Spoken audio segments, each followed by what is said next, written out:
I thought I'd just quickly set the topic up. My background is I'm a PhD student here at the business school. Probably been here a little bit too long. But I've been working part-time with the London Stock Exchange Elite Programme, from which a lot of our panel are from, which I'm sure they can tell you a little bit about that later on. At the same time, since completing the PhD, I'm now working for one of the Elite Programme participants, a company called SWOON Editions. And I'll tell you a little bit about them towards the end of the first sort of 10 minutes. So 3 questions to set the ball rolling. First one about copycats, good or bad, for society, for entrepreneurs, for business. A little bit about what we mean by copycats at a business model level, and innovation and imitation in business models.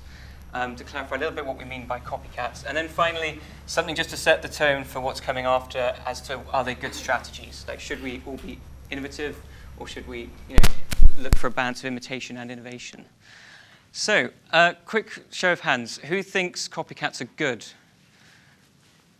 Interesting. A lot more than we normally get. Who thinks they're bad? Okay, interesting. I'll be interested to see you share those thoughts a bit later.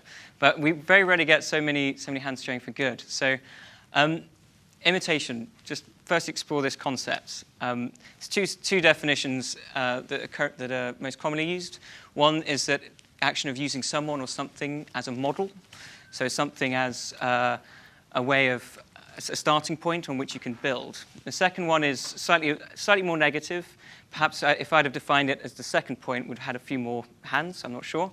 But something that is intended to simulate or copy something else. So almost like a direct replica or copy, a complete copycat. I mentioned a little bit in the blurb, as far back as Shakespeare, primate was meant to imitate as well as meaning ape. And to some extent, it is very much part of human nature. It's how culture is diffused. It's how we learn at a young age to read, write, do arithmetic, all the important things that we learn at school.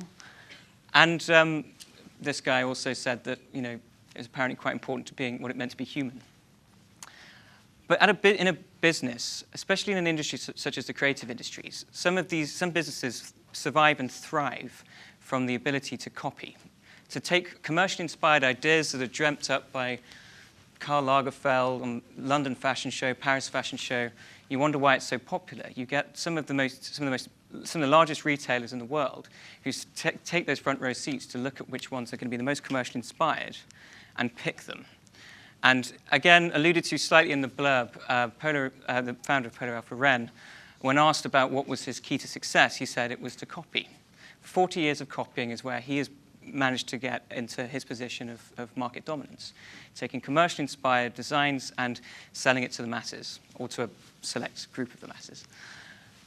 So before we go on to about imitation and innovation, I just want to explore the business model. So what do we mean by business model?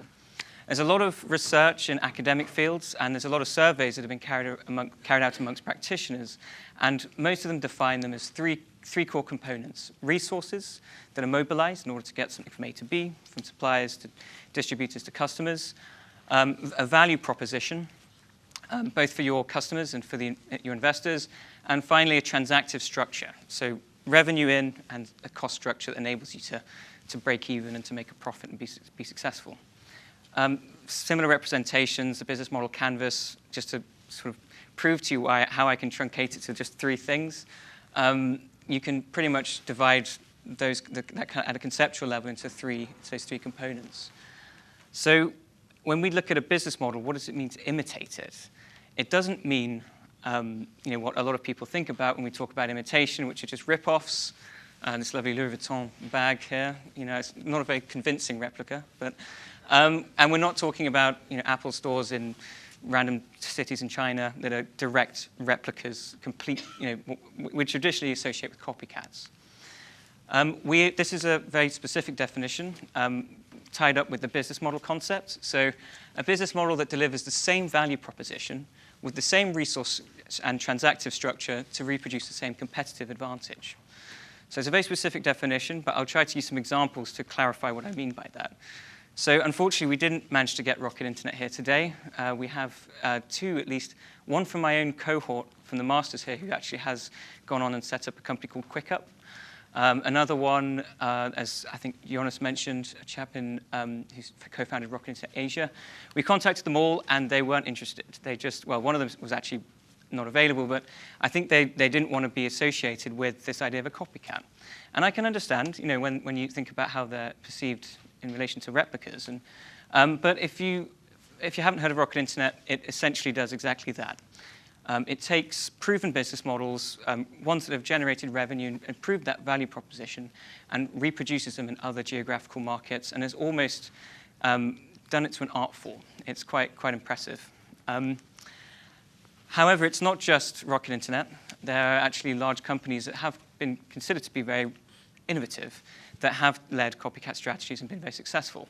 Here's a perfect example of a company that once accused the rest of the world of copycatting their iPhones and tablets, launches a streaming music service, has the same resources, so partnerships with musicians and a user base of listeners, has the same transactive structure, a streaming service that is paid for by either monthly fee or by advertisers, and the same value proposition, music on demand.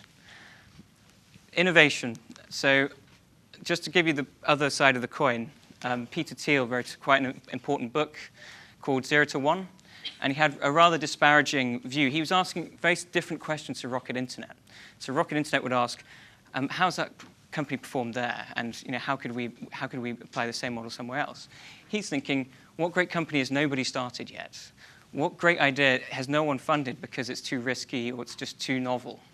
And he has a very disparaging view of what imitation really is. He literally paints it out as either 0, progress, or 1, which is copying things that work. 0 and 1. So 0 is copying.